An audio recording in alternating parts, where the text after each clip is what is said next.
Ladies and gentlemen, we now move on to our next session, which is a panel session. And while we set up the stage for the panel, let me take the time to brief you on the next panel session. So while we set the stage, I'm going to brief you on the panel, and I'm going to brief you briefly on the subject line of the panel and what are the pointers of discussion. And then we will welcome our esteemed panel members as well. So we move on to the second panel session of the day on automation and artificial intelligence. How is AI transforming the treasury management in India?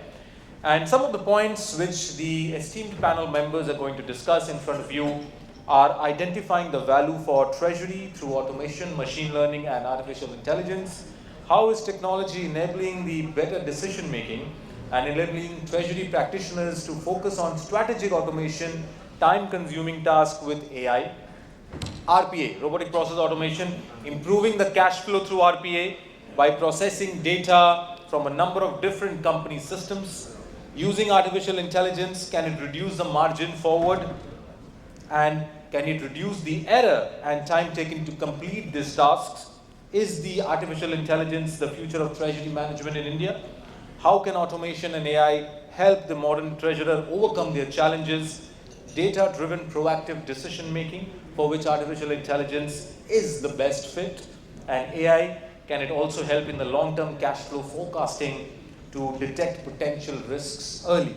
So a lot of discussions, and for that we have a very apt panel of industry experts here.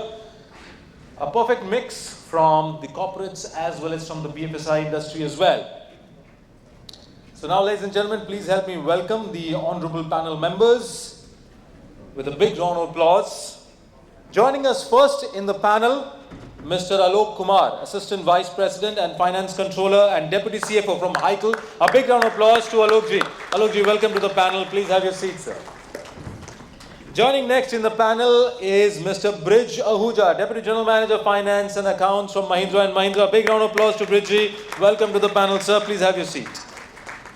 Joining next in the panel, we have Ms. Ruchi Agrawal, Lead Finance, Arogya Parivar from Novartis Healthcare. A big round of applause to Ruchi. Ruchi, welcome to the panel. Please have your seat. Joining next in the panel, we have Shrutisheel Jhanwar, Group CFO from Manjeet Cotton. A big round of applause to Mr. Jhanwar. Please have your seat and welcome to the panel. Joining next in the panel, we have Mr. Arup Bhattacharya, Head-Treasury from SBFC Finance and also Deputy Vice President, Essar Steel and Reliance Money and Vodafone. A big round of applause to Mr. Bhattacharya. Welcome to the panel, sir. Please have your seat. Joining next in the panel, ladies and gentlemen, Mr. Nikhil Lodha, Co-Head Wholesale Retail Treasury Sales from Axis Bank. A big round of applause to Mr. Lodha. Please have your seat, sir. And now I would like to call on the honorable moderator for this particular panel, Mr. Sumit Poddar, founder and CIO from Tikona Capital. A big round of applause to Mr. Poddar. Welcome to the panel, sir. So, Mr. Poddar, over to you, and looking forward to having a great session. Great, thank you. So, how are you guys doing after a great breakfast? Is everybody alive? Right. So, yes, I mean, we are having a very interesting topic to discuss about, right? So, how many of you really believe that AI is going to take over humans? I mean, can I have this poll with show of hands?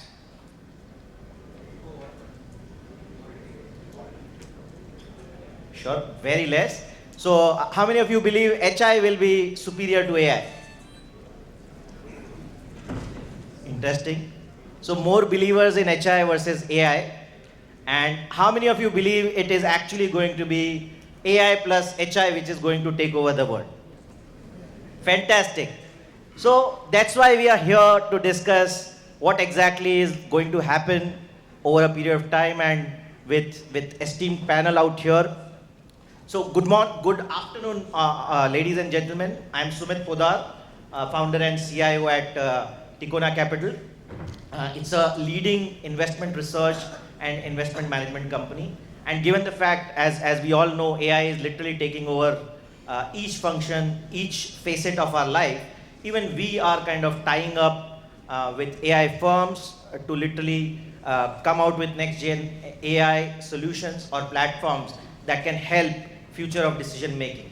So having said that, even in case of treasury, yes, that's a very important function, and how AI is literally transforming each and every piece. So I'm thrilled to lead this or moderate this session with a distinguished panel of experts, and they have extensive experience across verticals, across geographies, and they have risen to the level which they are. So over to maybe a distinguished panel member, Alok. Let me first start with you. So first of all, welcome to all of you guys and to the panel.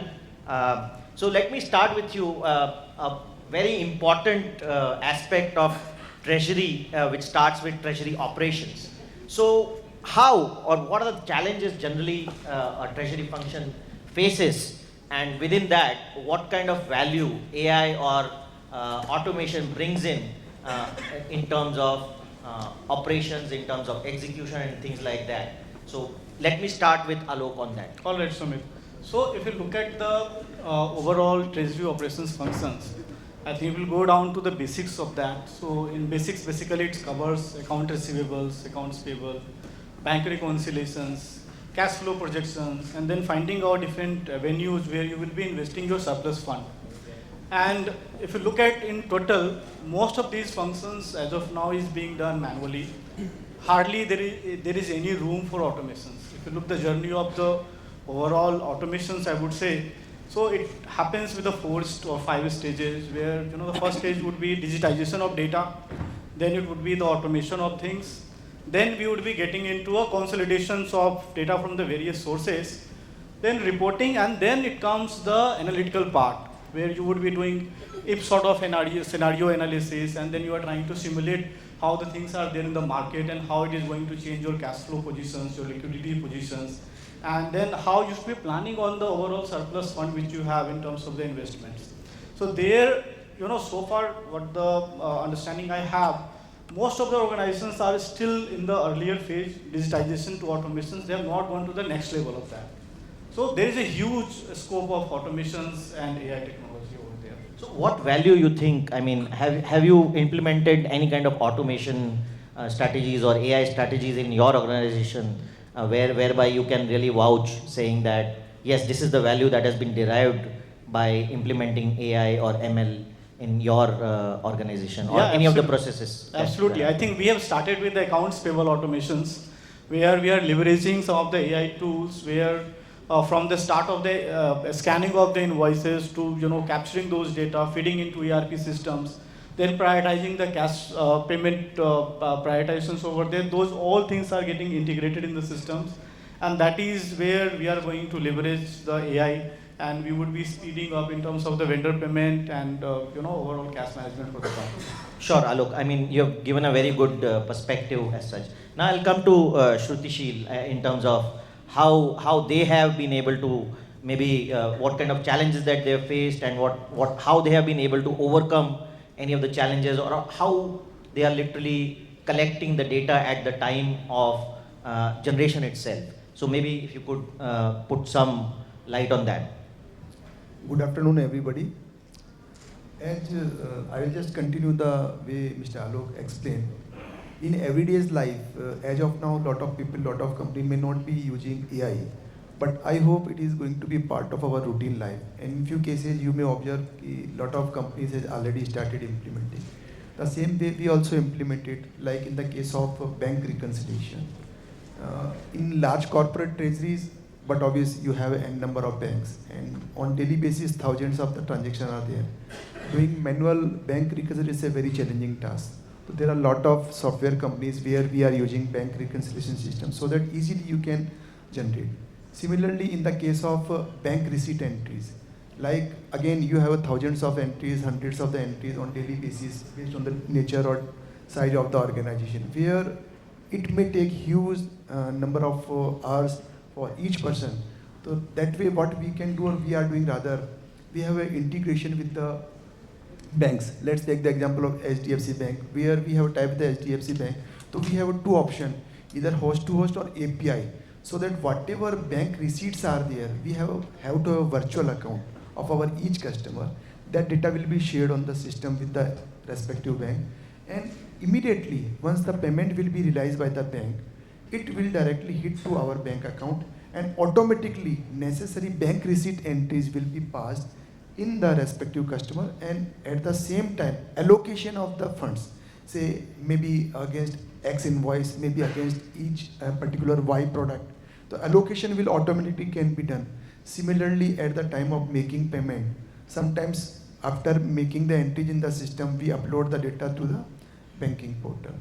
Now, if we have an API or host-to-host transaction with the banks, what we can do, we can have, see, once the payment is being made from the bank side, in the evening we'll get the details. So the same detail we can upload in our system, and it will be uploaded automatically. Once detail is uploaded, entire NEFT detail, UTR reference, check detail, whatever you have used, it will be automatically updated. So at the time of doing reconciliation internally by the system, even if somebody is doing manual reconciliation, it may help them. So that way, I mean, it's a keep, like in the case of HR model, job description creation, similarly calling the job details. So the moment we will use AI kind of software or any software, so that software will give you the what kind of job description you have, what kind of people have applied for a particular position, so you can automatically shortlist. Same way compliance. So I hope other speakers are there. Sure. I'm sure, I mean, if you are really hiring a new person, you would like to have his trade data and his success ratio as well, right? Which is what maybe AI can help you guys as such. Right, fantastic. I mean, that was another great insight. Let me come to Ruchi, and possibly with what Alok and Shrutisheel has added. Maybe if you could throw some light, given the fact that while Shrutisheel and Alok have been in process industry and more so, and Manjeet, I mean Shrutisheel has been part of again a manufacturing industry. Let me come to global perspective, and especially from a treasury operations or maybe consolidation of treasury perspective. If you could throw some light, how you guys have maybe implemented any of automation or any of AI ML strategies within your organization. That would be, I mean, those insights would be quite helpful as far as the audience are concerned. Thanks, Sumit. Yeah. So, see, as Shrutisheel has also mentioned, so nowadays we are also using quite a lot of AI systems internally in treasury functions to do any bank reconciliations, receivables and everything. But if you see like globally, sometimes you have different systems and different platforms, and there are different perspectives and different hurdles in the different economies. Right, so whatever is working in India, maybe we are very, in Forex say also, we are quite a lot stable in our currency risk exposure side, right? But that's not the same case in the other emerging countries of Asia, where the risk of the currencies is quite high, volatility is quite high, in which you cannot compare it with the similar fashion where what we are doing in India. Right, so what currently we are implementing is, we are trying to have all this data or exposures where we are having in the emerging markets, where volatility is quite high. We are putting it into a different AI, is getting tracking how much is the volatility exposures, how much is the risk, and of course how much is the materiality of that in the total cash flow functions, right? So we putting it that where we want to diverge your energy into, whether it's versus means whether it's material or not, whether it's risk exposure, and how we can hedge it off. Because hedging instruments are also vary from each country to each country, right? So in India we have of course forwards and futures, which is very stable. We can go into 1 month, 6 months or there. But maybe in the other countries, if you say even in the US sanctions countries, like in Cuba, we also have some exposures in Cuba. But there you have to implement different policies, because it's majorly with the government partnerships, and they also have their different rules and policies we have to adhere to.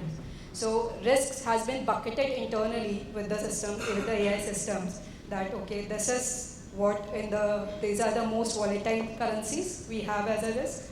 This is the most stable where you can find it out. And then there are certain other countries where like specific currencies where dollars, euros, it's not being possible being traded, or maybe local currencies you need to trade into.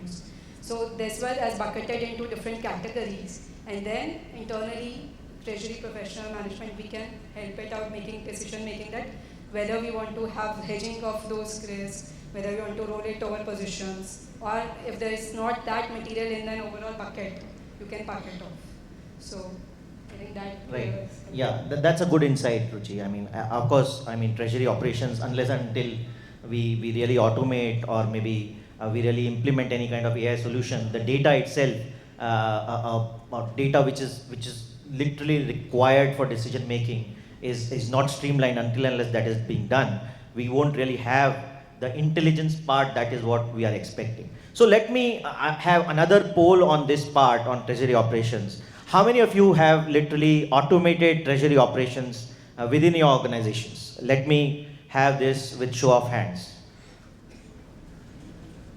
Interesting. How many of you literally are trying in the next 12 to 18 months to implement any kind of automation AI into your operations? Interesting. So, I mean, maybe these are the leads for the vendors out here. And how many of you really don't believe that it is really going to help and let us go the way we are going? None, of course. Interesting.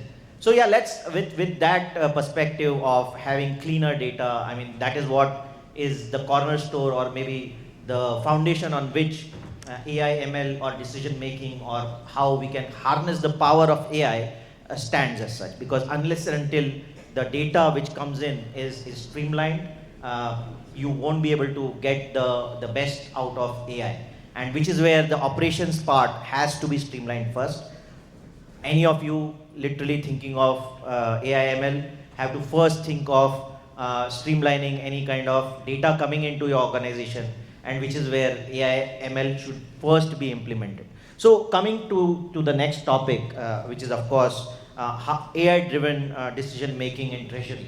And let me come to Bridge, because given the conglomerate that they are into, I'm sure a lot of data is being streamlined, and on top of it decision making is done. So again, what are the decision making challenges that you literally face in new avatar, and especially given the fact that large group that you are part of, M&M, where and how literally can automation help as far as the decision making part is concerned? I'm sure the previous members literally threw light on how they are streamlining or automating the operations part or data intelligence part or data collection part. But as far as the decision making is concerned, what are the challenges that you face? And within that, how are you maybe automating that part of your organization on the decision making? Thank you, Sumit, and good afternoon, everyone. So already Mr. Shruti and Alok Kumar said about the automation and collection of the data, host-to-host payment to vendors. Now, additionally, in our company also we have done bank guarantee. Each vendors, suppose dealers, we identify the risk credit rating of the each vendor and as well as dealer part also. On that basis, we are giving credit to dealers and we are collecting the bank guarantee. And bank guarantee we are stored start date and end date. System automatically giving me alert. This is the expiry of the bank guarantee. We are not giving any LC, but bank guarantee are collected on the credit basis. Any sales products are there. So in automotive sector, cash and carry products are there, and tractor business, the credit limit is there, but we are collecting the bank guarantees from the customer side. And system, every time when we are giving credit to dealers, everything, we have set a system on mobile application, approval process is there. On that basis, we are giving credit to dealers. This is the risk mitigation is there. Second part, what are the collections we are collecting from the dealer, automation process is there, virtual accounts are there, automatic collection is coming. Every day, what are the outstanding is there, is shooting mail automatic through RPA program to stakeholders. Each area office, RSM, regional offices, zonal heads are there. They are responsible to collect what are the outstanding are there. This automation we have done, and automatically system-driven process. This is not manual process. Nobody will send a request outstanding to any stakeholders. System-driven. And sales volume also automated through RPA program. What is our model-wise, product-wise, sales is there. System is go to which product is not selling, and again goes to dealership, collect the money.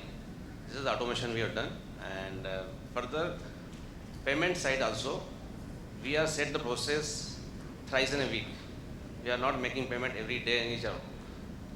We are collecting the data from system, what are the views are there, and fix the date, Tuesday, Thursday, and Friday we are making a payment.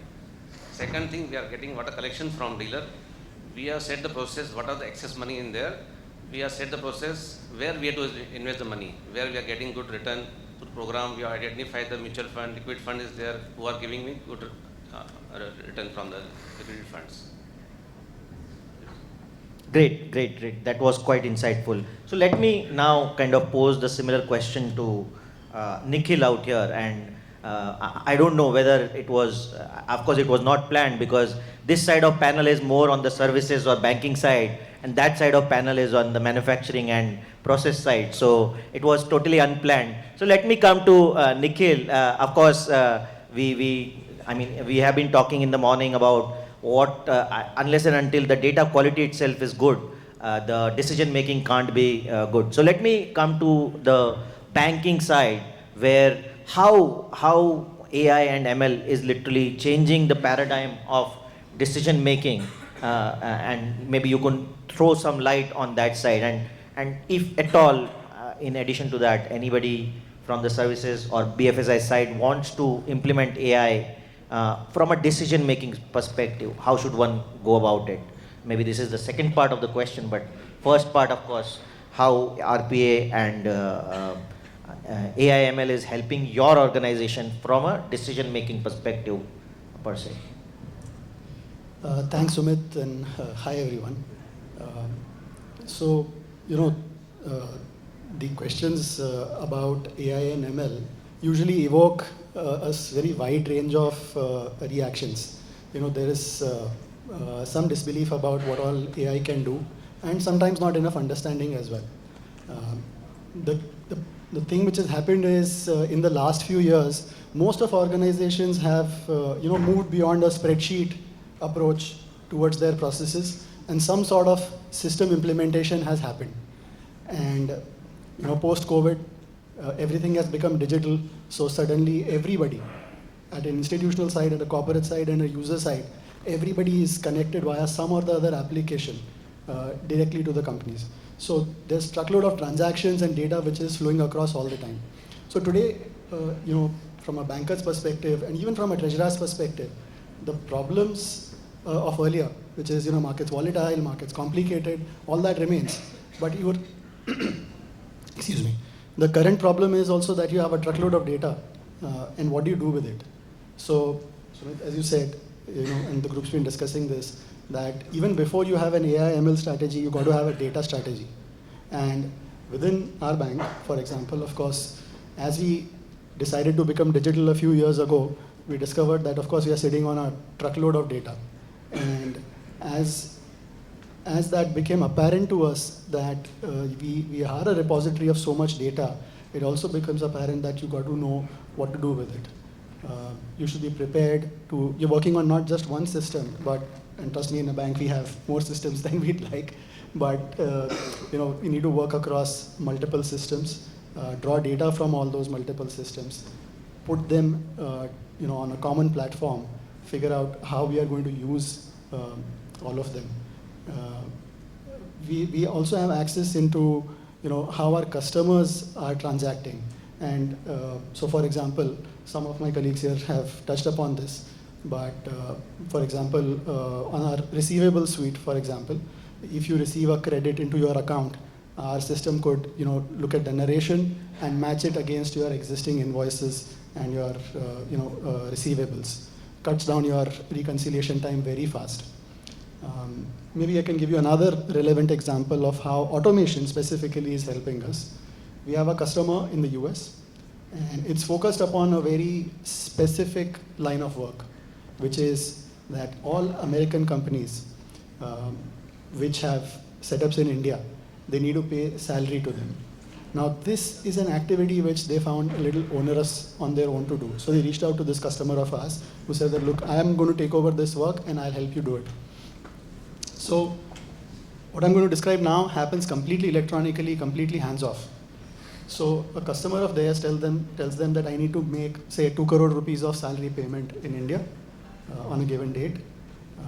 So our customer in turn tells them that, okay, I need so many dollars. But to know how many dollars, it needs to know what is the conversion rate going to be. Electronically, without any human intervention from their side or our side, they send us a request for a quote over a third-party API. And automatically from our side, no intervention from a human trader or relationship side, a price is sent from the bank side to that customer. If that customer of ours wants to go ahead, he of course clicks on the yes button and a trade is done.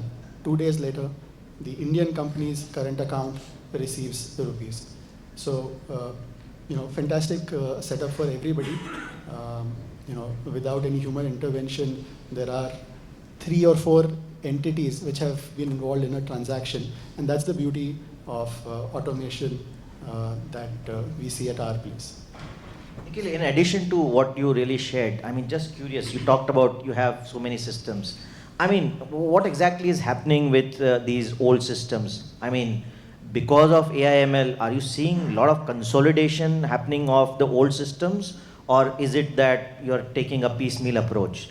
This question maybe comes out of curiosity because of my olden days with TCS, which was a technology company. So I'm just being curious on that part. I wish I could give you an authoritative answer, Sumit. But the reality of life is that as we go along and we find that we must find a new way of doing things, requirement for a new system comes up. So we phase out some old systems and some new systems keep on coming up. But yeah, conceptually speaking, as we go ahead, this is something that, taking a digital approach is allowing us to do. Everything is coming along on, slowly and slowly, it's coming along on a single platform. That's very much happening. Fantastic. So, maybe let me come back to Alok on this. We were discussing about the decision making, and as Nikhil shared that the conversions, conversion on foreign currencies part, or maybe decision making itself has become much simpler. And Alok was sharing one of the examples where they literally collect quotes from multiple vendors on their maybe financing part or things like that. So on that side, especially, how does it really help to maybe have better cash flow projections as well as better quotes? From a decision making perspective, how literally is AI/ML helping you guys? Yeah, so if you look up any of the manufacturing setup, you can have 2 different types of the procurement. One could be decentralized, one could be centralized. If you are having everything centralized, where what kind of demand is there across the different businesses, and what kind of production setup you have, considering that if you are able to calculate the overall procurement requirement, and then you consolidate it through a system, and then you go for a better negotiation with vendor, you will definitely have a better perspective over there, better rate negotiations you will have. And there we were leveraging, in our companies in terms of consolidating the data, integrating the sales plans which we have, then what the production's capacity we have, and then finding out different ways and means by which we could be able to know what is the exact procurement requirement, and then pitch the customer with a more aggressive way. And there we were leveraging it. Fantastic. Yeah, definitely. Maybe integration with the vendor or maybe the seller itself is helping lot of decision making as well on RP and ML side. So, just recollecting my days at investment management in one of the insurance companies, I have been the user of cogencies, and the unified data that was available for decision making, of course, helped. And as one of the audience asked about how about the execution. So yes, incrementally systems are becoming integrated, automated, and with availability of data, we can literally have better decision making. So having said that, yes, it has been a good discussion as far as using AI ML on the decision making part, and I'm sure there are further many use cases. It's not just about availability of quotes, availability of reverse bidding, which one of the panelists was also discussing about. Is AI ML is literally going to help as such, and definitely a further long pathway on the decision making implementation on the RP and ML side. So let me then further ask, how many of you have implemented AI ML on decision making side? Not yet. So all of these are customers for many of the vendors that may be out here. But of course, the whole idea is to harness power of AI for decision making, and which is where the big data which you can analyze from your organization or right at the decision making involvement can be literally done. So let me now actually come down to the next part of the topic, which is risk management and compliance. And given the fact that AI can literally do a lot of things, and we have seen news items where it has hallucination, it has a particular bias, it has, given the fact that it can do so many things, it needs to be either curbed or have a regulatory environment into it. So possibly, I mean, let me invite Arup on that part, how they are handling risk management by implementation or with implementation of AI and ML in their organization, given the intricacies that are involved on the finance side. Over to her. Yeah, thanks, Sumit. So just to mention about that, this part of the regulatory compliances as well as risk management, AI plays a very, very powerful tool. One, the data which is flowing through is such a vast data. So whether we have to go and be managing the liability part of it, wherein we are finding multiplicity and varied codes. Since the rates and foreign exchange movements are so volatile, it keeps on ensuring that you are always thick and thin onto the screen. So there AI plays a very, very critical role in ensuring that you are able to balance ultimately what is the optimization of cost which you are looking upon. Because when as a treasurer you are trying to find out the right price mix of borrowing, it is also equally important that you are able to settle down at the right pricing levels. Because ultimately, as an NBFC, for us the important part is to ensure the raw material, which is money, is available at the right price mix. Because otherwise the margin is always at risk. So one, you have to keep on raising funds. The other part of is to ensure that it comes at the right price where margin is not compromised. Similarly, AI acts as a bridge which helps you to navigate in this uncharted territory. Because you don't know which counterparty you need to hedge upon, whether they have a good amount of exposures with you or not. Similarly, as the compliances are getting deep into it, from regulatory perspective or also from foreign exchange perspective, we need to be always on the toe. So that the counterparty limits and the counterparty risks are duly taken care. So all of these complications plays a role wherein human intelligence has their own limitation, wherein with the help of a AI, what places is that you can always have an HI that helps you to get the right fix of data metrics. Otherwise, you will be getting held up with it. So an AI helps you to get a right platform, putting out the right mix of data available to you, and then you can go and opt for a right decision making. Otherwise, the data is all available and you are not able to optimally utilize it out. And as my colleague from the banking fraternity was talking about utilizing this at the receivable part of it, or be it in the part of when we are going for a liability raise also, all that point of juncture, it is equally important that as a treasurer you get all the focal points duly connected out, which is a big missing gap, which I personally feel has a lot of way to go about. Because as a treasurer, I really find it difficult to get all those tools handily available. Hence we are yet to optimally utilize all of them. Fantastic. That was a great insight, no doubt. Let me come to Ruchi, and given the fact that being a multinational company that she's part of, how risk management and compliance is literally taking place, and especially maybe if you could throw more light on data security and regulatory adherence with AI coming into picture. And of course, I do agree that AI regulations are yet to be kind of framed, but possibly given the global nature of your organization, you need to be compliant. So what maybe if you can really share the challenges as well as how you are literally tackling those challenges given in a global scenario. Sure, Sumit. I think compliance is one area which has taken up all of our sleep, all the CFO sleeps, right, a night away.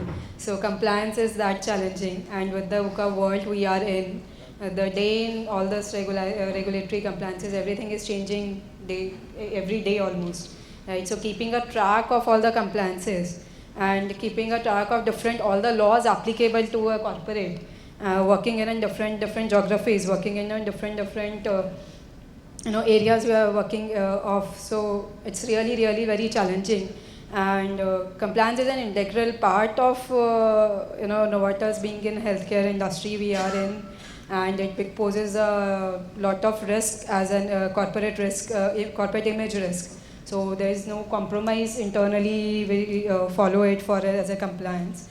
And what challenges, what we say is, as this is so fast-paced dynamic industries, so many regulatories change its applicable, and so many things it gets changed every day in, day out. There are pricing changes, there are TPCO control pricing regulatory changes, there are every day all the regulations, even state to state in India. There's so much of changes in all the compliances and laws. So I think AI, how we can help in AI, from AI, it's once you get this automated of all this, at least we have implemented one of the platform internally, which gives us all the updates of what are the changes applicable to as an healthcare industry and which are the geographies we are present in, right? Because there could be many geographies which we are present as a distributor, where we are present as a manufacturer.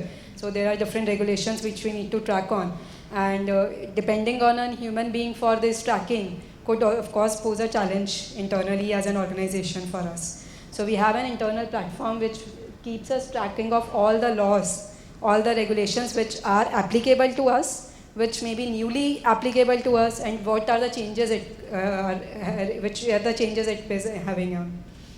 Right, so it becomes very simple, and then it becomes very automated, and we know that comprehensively we are not missing on any of the regulations which is applicable as a corporate. Right, so is very, I think we follow it very rigorously, and also not even limited to treasury or not even limited to finance. Being in corporate, we try to give this owners as a business owner. So every business owner needs to check their compliances, they need to put it in their portal, they need to run their risk assessment, and every business owner needs to own that compliance risk. Sure. So now coming to Nikhil, and given that they are literally managing loads and loads of data, especially on the data security side and compliance, and within that regulator itself also being behind each of the banks, given the security or the importance of the privacy data that is there. How are you managing such risks or challenges per se? Yeah, very important question. I think some of these sectors like finance, healthcare, these are governed by a lot of regulations, and this is one of the incumbent problems with AI and ML, because to proceed with AI and ML you need to create a data repository. All the data that you have in the organization needs to be pooled together at some place, and that comes with its own challenges and risks. But in some ways, this challenge and risk is not new to the industry. This was a similar challenge we had when we took up keeping our data on the cloud, for example. Not just us, everybody. But we found our way around how to keep that secure. Something similar is happening even now. But there are some things for which we are bound by regulatory compliances. So while there are several use cases of using AI and ML, and some of our peers, for example, at least globally, have been using AI to, for example, if a customer of theirs wants to come and say that, should I buy X stock? They are using AI to give price targets. Okay. A lot of, within the banking sector, AI is being used in many ways for trading. But the half-life of such approaches is very, very small, because somebody else acquires the same AI-based approach as you have, and immediately your edge goes down. So you have to keep on reinventing your approach all the time. But I can see, a few approaches of AI which are yet to be done, which would be awesome. So, for example, the bank deals in a lot of paperwork, and Sumit, that's where the approach to compliance really comes in. A lot of this paperwork is, in technical parlance, it's basically unstructured text. And frankly, the human ability to handle unstructured text fast and with the proper outcome is limited. Right. So the only way out for banks is to use machine learning and AI to figure out how to use these unstructured texts on all the different applications for different products that customers give us. It's also relevant from a compliance perspective that, are we breaching any regulations? We're not quite there. This is something under work. But I'm sure a lot of you have used ChatGPT. If not you, somebody in your family, your children, somebody's used ChatGPT. And I'm looking forward to a time when we can have a treasury management system where I can just ask, what's my exposure in euros? 6 months out. That would be awesome. Maybe somebody does that very soon, and that would be the most amazing application of AI ML into each of our daily treasury lives. Yeah, interesting insight as such. No doubt, of course, AI regulations are yet to be kind of formed, and most of the organizations are literally grappling because organizations need to have first data strategy, on top of it, the decision-making usage, and of course, the risk management and compliance. So let me ask you guys, how many of the organizations or how many of your organizations have blocked usage of ChatGPT in your organization? Any of them? So maybe the compliance department yet doesn't know about ChatGPT. That maybe there is. So we have one guy where ChatGPT is being blocked. So it's not about the organization, but maybe the compliance officer or the risk manager is not yet knowing the kind of risks that may be there of your organization data being uploaded to ChatGPT. So that may be one of the reasons. Arup, I would like you to have add, a point out here. Yeah, please. Just wanted to draw a point. Probably a lot of people would have not raised their hand saying that they will disclose it out that ChatGPT is being widely used. But however, I think ChatGPT has really been one of the enabler, and probably if it has to be rightly being used, then you can do quite a few things where you're losing out quite a long time in making right structures, right frame and right arrangements. So be it in terms of, as he was talking about, quite a few unstructured text, which is really a Herculean task. And in this kind of complex environment, it is really difficult to put forth all of these. And also you would like to emphasize on the part that these are all repetition of the same when it moves from a corporate to a bank and maybe to any other third party who does the verification part of it. So all of these are some activities which definitely can be curtailed out, eased out, and can bring lot of convenience to a corporate treasurer's life.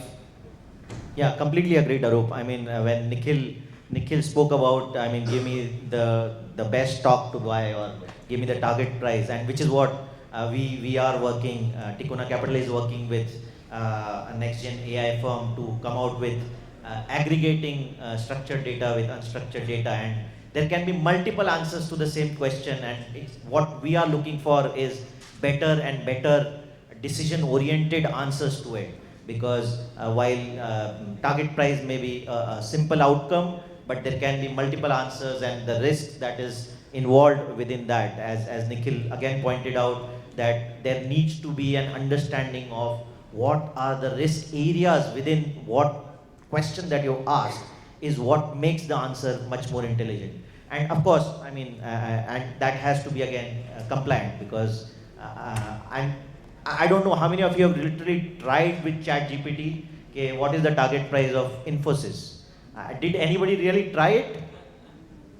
Maybe try it. I mean, it will say that as per the regulations, I can't really give you any investment advice. So that's where the application of regulation and compliance comes into picture, and that is the first one.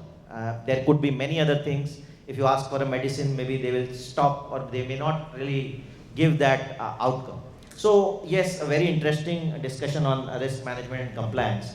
And now coming to the next extremely important as well as exciting question: what is the future as far as AI implementation or AI usage in treasury management is concerned? So let me first invite Arup, of course, to talk about the future of AI on emerging AI technologies that can help shape the future of treasury management. Thanks, Sumit. I think in terms of using this AI technology for our future treasury management will be a very, very big advantageous step. One, it will help us to consolidate. Today, the consolidation is really not happening.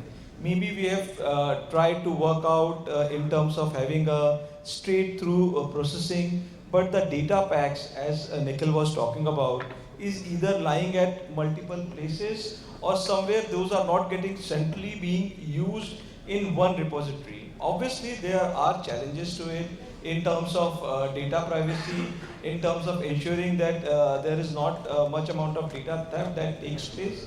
However, having said that, all of this getting it consolidation will really be very helpful. So in fact, just to add up as a industry, there are a lot of RPAs have been initiated, wherever in terms of compliance, in terms of ensuring that future things which is being organized on first day or automatically it gets triggered out without being, having an human intervention. So whatever can be structured out, pre-texted format, those all are something which is already being initiated.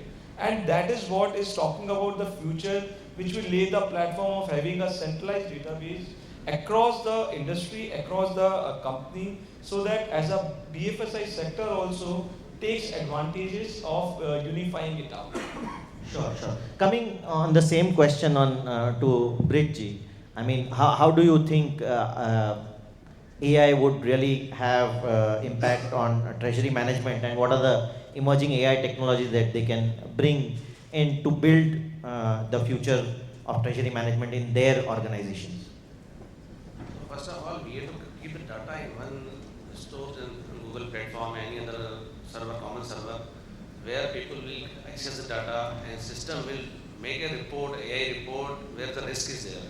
Who are the receivers, vendors are there, and customers are there who are not making payment. The risk automatically even reported to management. These are the receivers are outstanding so many days, and risk is there. Do not do any sale further to any customer, this type of customer. And for future also, we have to do not do business. Second thing, what are the collections are coming in advance? Yeah, suppose time we have to deposit, invest the money in the correct mutual fund. We have to also identify which mutual funds are there. They are giving good return. The risk is not there, and we can get money back timely on the system. This system, AI system, will give us idea and minimize the risk there. Sure. Alok, I mean, how about you? I mean, what do you think that future holds for treasury management per se? Yeah, see, I see AI in a different way. So I think many people talk about automations and things. So, if you see the AI, it can be classified into two parts, hand and brain. So hand is basically you are eliminating all the human work with the system work. It isn't going to make or break your business. Definitely you will eliminate some of the manpower, it will save certain things. But the another part is, which is your brain, where you would be trying to see something which you have not seen so far. So what I see as a future of AI is, most of the organization and the industry would be going where we would be using all the historical data and doing all sort of simulation on that to see which we have not seen so far in the industry. And from there we will go down and then we try to automate things which would be needing on a day-to-day basis and then taking the decisions on that. So there I think I see a big room for AI to play. Perfect, perfect. So I think, So with sorry, one yeah. more point I want to add, because AI will also give not only your data, AI will also collect the data from system, from the website and provide you information more additionally and give you insight to where to invest the money, where risk is there. The system will provide you this AI. Interesting. I would like to add one point over Sure, here, Sumit. sure. So in terms of the way right now AI is functioning, like it is more on the predictive AI part of it. Sure. We have to move ourselves to a generative AI part. Right. When you get into a generative AI mode, there the processing of information is happening and refinement of data points which will help you to take the effective decisions, which is very crucial for any of the treasury management process. Fantastic, fantastic. So, I mean, of course, given the time, what we can really summarize is, first, one needs to have a data strategy in place. That's where the decision making will flow. Have the risk management in place, and lastly, yes, it holds a huge future for all of us. So, before I end, literally, I would ask each one of us to share a one-liner key takeaway, starting with maybe Ruchi. One-liner, of course, because AI as a topic is an unlimited subject to talk about. I read one quote I will like to have. AI will not replace humans. Humans will be using AI more. Fantastic. Shrutisheel. Time saving and analysis of data will help manpower drastically. Rich. AI will process faster system and give good insight of the business and world economy. Arup. So AI will be an enabler to the humans that will help us to take the larger gap filling part which is today missing, and will also help a lot of time which is ultimately very crucial for all of us. Alok. Yeah, I see AI would be an enabler which will help you to see which you have not seen so far. Nikhil. I really wish I had ChatGPT right now.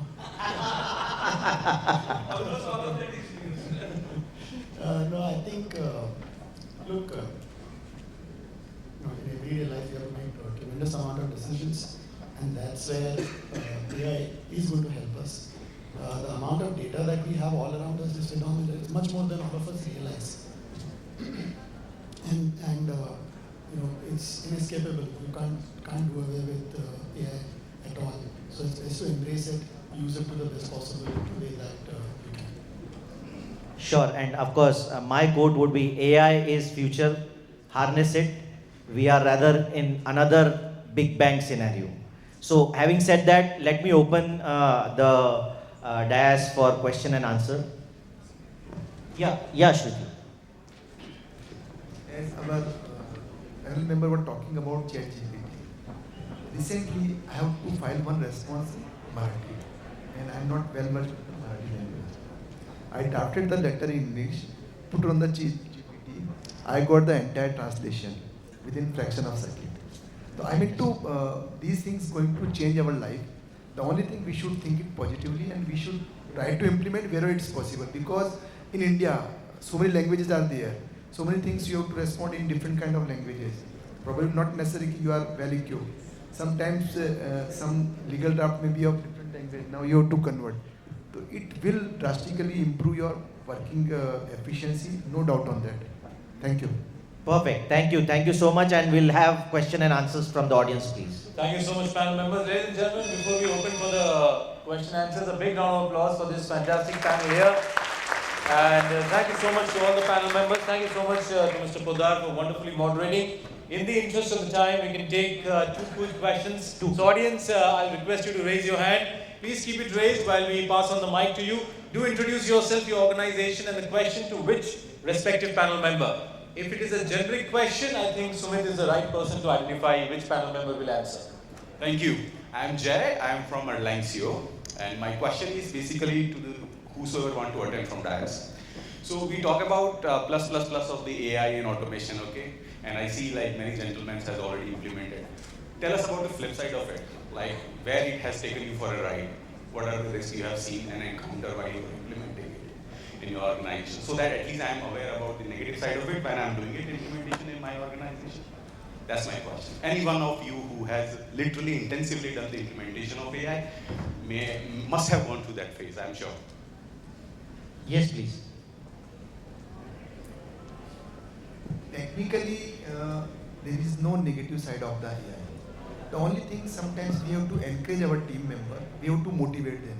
Because the moment we change our watch from one hand to another hand, there is a resistance. There is always resistance for any changes, whether positive or negative. So we should always try to implement with a positive mindset. And secondly, we have to involve the people. And these kind of changes you can bring from top to bottom only. These kind of changes, if you expect from bottom to top, it will never happen. So better we should have approach, we have to. But obviously we need to align entire team member of this process and we should encourage them. Initially they may not be agree, they will not agree. Yes, we will not get any kind of any saving out of this. In recent one of the cases, I was implementing, I told them let's do it. So they were resisting there will not be any saving of that time. And you will not, I was sharing with our members, we saved 1.5 manpower days on daily basis because of this UPI bank receipt part. Just because of this thing. The point is not that, but we are reducing the manpower or not, that is immaterial. The only positive part is this, how we can improve data analysis. How we can make sure that data must be updated in the system on online real-time basis so that your effective decision-making process can be strengthened. That is the effective use of the AI. Thanks. I understand, sir, but my question was more not towards the resistance from the organization or people. My question was towards like, what are the hiccups it has given you while implementing? People, forget about the people side of it. Like when you were implementing where the results were not totally in line with what you were expecting by the implementation of the AI. Okay, I would back up with this comment with like when sir has asked like who has banned the ChatGPT in the organization, I was the raise the hand. So the reason for that, like one of the shortcomings which we see is that the current version of the ChatGPT in the market is more of a retail, like $20 per month you can go on a subscription for it. But organizations like me are looking for enterprise version of it, where we can monitor the risk in a much better way, what the data is taking from us and from where it is leveraging the data points and everything. So that's the kind of things my organization has seen into it. What I would rather say is, if you don't embrace it, you will be left behind. That is the only thing that is negative. If you don't take it, and of course there are going to be challenges as far as implementation of any new tool which is still emerging, right? Because this is what is going to help you to be at the leading edge of your sector. So I completely agree. There are bound to be challenges in implementation of any new things. But if you ask, the biggest negative is if you don't embrace it, you will be left behind. And that will be a minority of world. Thank you so much. Next question, please. Yeah. Next and last question, please. Hello everybody, ladies and gentlemen. First, thank you very much for giving मुझे opportunity दी गई कि मैं कुछ question कर सकूं. मेरे सामने एक question है जिसका आंसर भी मैं करना चाहता हूं और आप सभी जितने भी पैनलिस्ट हैं उनसे मैं उनका आंसर भी चाहता हूं. बिल्कुल. मेरा क्वेश्चन ये है कि जो AI है, आर्टिफिशियल इंटेलिजेंस, ये बहुत वास्ट है, इसका एरिया बहुत वास्ट है. तो ये हमारे देश में, हमारी कंपनी में, हमारे जीवन में इसका इम्प्लीमेंटेशन कैसे होगा, कैसे हम इसको इम्प्लीमेंट करेंगे? आंसर सर मैं वो अगर अलाउ करें, if you allow me, then first I would like to answer myself. मैं आंसर इसका देना चाहता हूँ पहले अपना. मुझे अलाउ है. एक लाइन आंसर दे दीजिए सर. एंड एक लाइन में नहीं हो पाएगा. हमने तो आपको काफी कुछ आंसर दे दिए. एक लाइन में नहीं हो पाएगा सर, प्लीज. एक मिनट तो सर हम ऑफलाइन ले सकते हैं for the benefit of time of our audience. 1 minute लगेगा सर, मैं एक्सप्लेन करने की कोशिश करता हूँ कि इम्प्लीमेंटेशन कैसे होगा, क्योंकि समय बहुत कम है तो थोड़ा शॉर्ट रखिए उसको. हाँ 100% सर। मेरा जो डिपार्टमेंट रहा है शुरू से MIS एंड कॉर्पोरेट स्ट्रेटजी रहा है, और मैं लर्निंग करना चाहता था और मेरे पेरेंट्स नहीं हैं, तो श्रुतिशील जवर जी जो पैनलिस्ट हैं, वन ऑफ देम, इन्होंने मेरी एबिलिटी को पहचाना और इन्होंने मुझे मौका दिया। सॉरी सर, मैं बोलना चाहता हूँ actually, if you don't please sir. तो इन्होंने मुझे बिजनेस कोचिंग ऑफ इंडिया से इन्होंने मुझे AI का मास्टर कोर्स कराया, और जिसकी फ़ीस थी 10 लाख, जो शायद मैं कभी नहीं पे कर सकता था। और मुझे लगता है कि जैसे सर ने किया है, अगर हम करेंगे तो हमारे देश में बहुत जल्दी ये इम्प्लीमेंट हो जाएगा बहुत easily. Thank you, sir. Thank you very much. Great, great. We can clap for him and of course for Shrutisheel. And ultimately, it is all about embracing, which is all we all agree as such. Let's enjoy this big bang movement that is likely to happen with HI and AI coming in, and embrace AI. That's the key message that we can really talk about. Thank you so much, Sumit, and thank you so much again to all the panel members, and thank you audience for asking the questions. However, I request all of you to kindly be on stage, and I would like to call on stage Ms. Kaushiki Roy Pansikar, Assistant Vice President, Account Management for NSE Cogensis, to kindly do the honors. Kaushiki, thank you so much. Kindly come on stage. We'll start with the felicitation of Mr. Alok Kumar from Hikal. A big round of applause to Alok ji for his wonderful contribution in the panel session. We thoroughly enjoyed.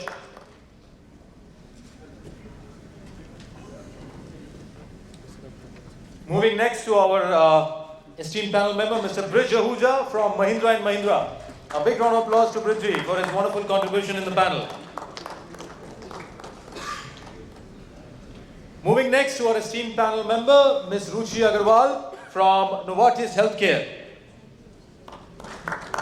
A big round of applause to Ruchi ji for her wonderful contribution in the panel.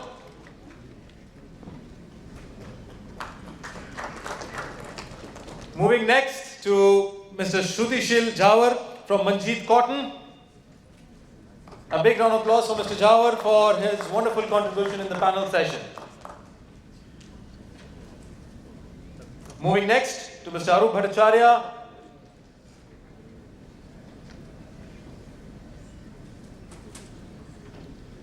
A big round of applause to Arup ji for his wonderful contribution in the panel session.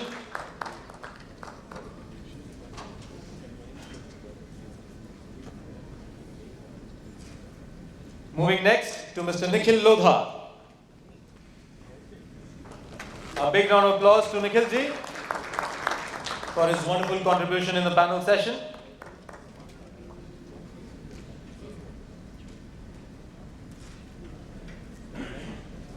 And our honorable moderator for the panel session, Mr. Sumit Poddar.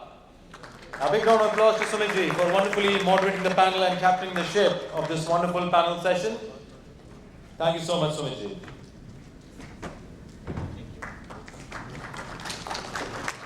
Ladies and gentlemen and honorable panel members, I would request you to kindly step forward for a group photograph, and Kaushiki, if you could also join them for an all panelists group photograph.